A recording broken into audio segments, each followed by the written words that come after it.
Wanita buta ini tidak sengaja menjadi dekat dengan seorang pria petinju yang hidupnya serampangan. Cholmin adalah mantan petinju profesional yang beralih kerjaan menjadi pekerja serabutan untuk memenuhi kehidupannya. Malam itu, Cholmin mendapat pekerjaan baru menggantikan kakek tua untuk jaga malam. Ketika ia sedang menonton TV, tiba-tiba ada datang seorang wanita yang tiba-tiba memberikan makanan tanpa tahu sekarang kakek itu digantikan oleh Cholmin. Wanita ini pun kemudian pergi dalam keadaan hujan-hujan dan Cholmin baru menyadari wanita itu ternyata buta. Karena tidak tega, Cholmin meminta wanita itu untuk nonton bersamanya sembari menunggu hujan. Ketika Junghwa pulang, ia memberikan kimbap yang sudah dibuatnya kepada Cholmin. Sehari-hari, Junghwa bekerja di sebuah kantor customer service, tapi di kantor itu bosnya terlihat tertarik dengannya. Bahkan terang-terangan meremas bahu Junghwa, namun Junghwa mau tidak mau hanya diam saja. Hari itu Cholmin tiba-tiba kembali ke tempat latihan tinjunya dulu bertemu dengan pelatihnya. Namun direktur tempat Cholmin dulu berlatih tidak menyukai kedatangan Cholmin lagi. Pria ini bertemu kembali dengan saingan tinjunya dahulu yang pernah dikalahkannya. Tae-sik kini adalah petinju profesional setelah 4 tahun Cholmin menghilang. Namun direktur tempat Cholmin bekerja masih enggan menerima kembali kehadiran Cholmin yang tiba-tiba. Lagi-lagi malam itu Cholmin bersama Junghwa nonton bersama di pos satpam ini. Tiba-tiba Junghwa berkata ia mencium aroma tidak sedap di ruangan ini.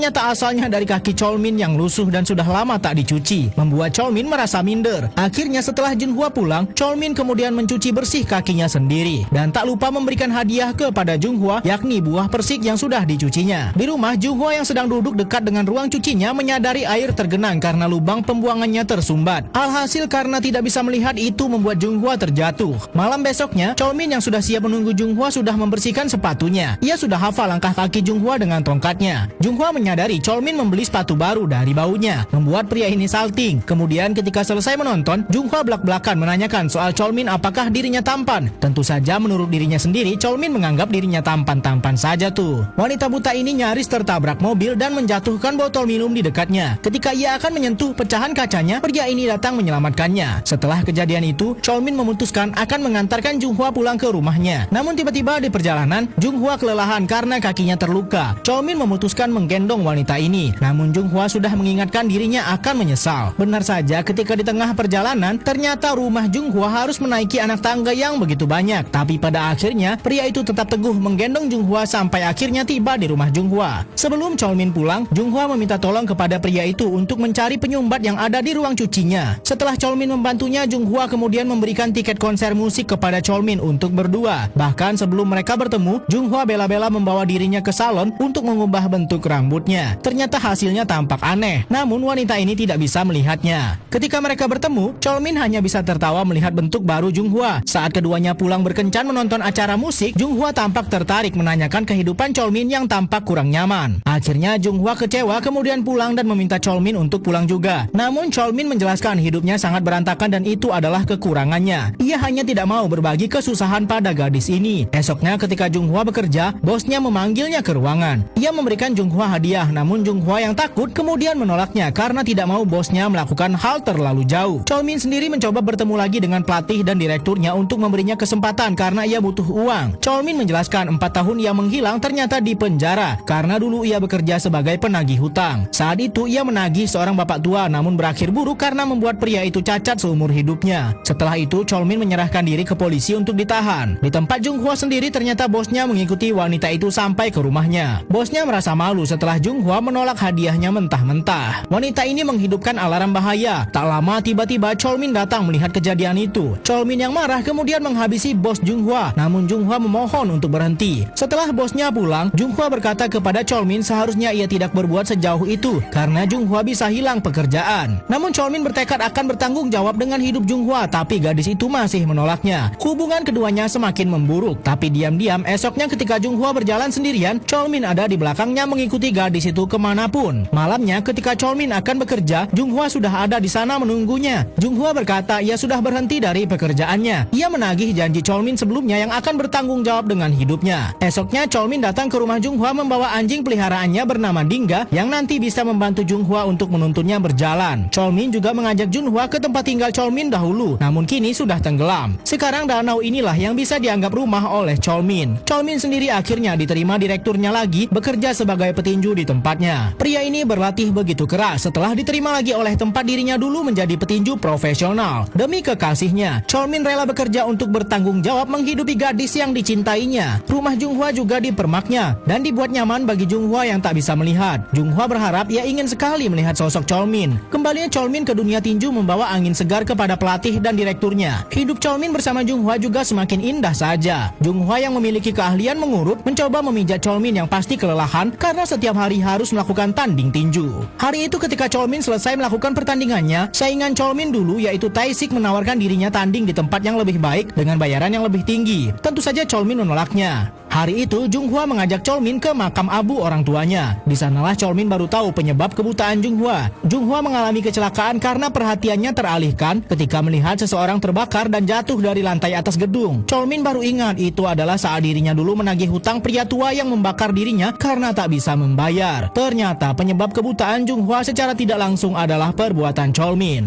Wanita buta ini akhirnya bisa melihat, namun sayang ketika dirinya membuka mata, ia tidak melihat kekasihnya ada di sana. Ternyata ketika tahu bahwa penyebab kekasihnya buta karena dirinya, Cholmin memutuskan menemui saingannya Tae-sik untuk mendapatkan banyak uang. Karena dokter yang merawat Junghwa berkata, Junghwa masih ada harapan bisa melihat lagi dengan melakukan operasi yang cukup mahal. Akhirnya ketika Cholmin mengantarkan Junghwa ke rumah sakit, ia diam-diam pergi meninggalkan gadis itu dan terbang ke Thailand untuk mencari uang. Cholmin harus meninggalkan semuanya di Korea, termasuk identitas lamanya, untuk melindungi Junghwa agar tak terlibat urusannya. Junghwa berpesan kepada Cholmin, ketika nanti ia bisa melihat lagi, sosok Cholmin lah yang pertama kali ingin dilihatnya. Sampailah Cholmin ini di Thailand. Ia dibawa ke arena untuk melakukan pertandingan tinju dengan lawan yang lebih kuat. Pertandingan berlangsung cukup intens karena lawan Cholmin begitu tangguh. Tapi karena tekadnya yang kuat, Cholmin menyelesaikan pertandingannya dan memenangkannya. Di tempat berbeda, Junghwa akhirnya berhasil menjalankan operasinya. Namun ia sedih karena Cholmin tidak ada di sana. Pria ini tiba-tiba ditabrak mobil dari belakang. Pria-pria asing ini adalah suruhan dari saingan Cholmin yakni Tae-sik yang tidak terima Cholmin memenangkan pertandingan sulit tersebut dan kemudian meninggalkan tubuh Cholmin tergeletak tak berdaya. Kekasih Cholmin yakni Junghwa akhirnya bisa melihat lagi dan memutuskan mencari keberadaan Cholmin di kantor polisi. Namun karena Junghwa tidak pernah melihat sosok asli Cholmin, ia kesulitan memberikan informasi lengkap kepada polisi. Junghwa juga akhirnya diusir oleh pemilik apartemennya karena tidak membayar uang sewa. Tiba-tiba saja ada paket datang atas nama Cholmin yang ternyata bando yang didapatkan Cholmin dari gereja tempat bapak tua korban Cholmin dirawat. Datanglah Junghwa ke tempat tersebut menemui bapak itu. Bapak itu bilang Cholmin sering menceritakan soal Junghwa. Bapak itu juga menjelaskan kepada Junghwa bahwa hari ketika Junghwa kecelakaan adalah karena kesalahan Cholmin. Cholmin yang mencoba menyelamatkan bapak ini membuat Junghwa kecelakaan dan akhirnya buta. Sejak saat itu, Cholmin merasa bersalah sekali kepada Junghwa. Junghwa baru tahu kebenaran ini. Tahun-tahun berlalu, kini Junghwa menjadi seniman patung. Namun dirinya masih belum melupakan sosok kekasihnya Cholmin. Wanita ini sedang bekerja mengurut seorang pria yang sakit. Tidak disangka pria yang dulunya kekasih wanita ini ada di sana. Karena Junghwa dulu buta, ia tentu tidak menyadari kehadiran Cholmin yang sudah cacat di sana. Junghwa kemudian melihat Cholmin dan menawarkan dirinya untuk dipijat. Cholmin hanya bisa menahan air mata dan tidak mau berbicara karena takut Junghwa mengenalinya. Ketika Junghwa menyentuhnya, Junghwa merasakan tubuhnya seperti Cholmin. Namun nama di dinding itu bukan nama Cholmin. Esoknya diam-diam, Cholmin pergi ke toko milik Junghwa membeli sebuah bunga. Tiba-tiba di jalan pulang, anjing Cholmin Dingga berlari mengejarnya karena masih mengenali sosok tuannya. Tentu saja Junghwa tidak tahu dan menganggap mungkin anjingnya itu hanya ingin bermain. Cholmin pun pergi menahan tangis karena tidak bisa mengakui dirinya kepada Junghwa. Ketika Junghwa sampai di tokonya, karyawannya bilang tadi ada seorang pria membeli bunga sedap malam. Bunga yang selalu ada di ruang kerja Cholmin dulu saat pertama kali bertemu Junghwa. Junghwa menyadari anjingnya itu tidak kunjung diam dan menyadari sesuatu. Ia kemudian berlari mencari-cari Cholmin yang sudah menghilang. Sampai akhirnya Junghwa memutuskan ke danau tempat Cholmin biasa pulang dan menemukan pria itu ada di sana. Mereka pun akhirnya bertatapan mata untuk pertama kalinya semenjak kesembuhan Junghwa dan mereka pun bisa bersama lagi.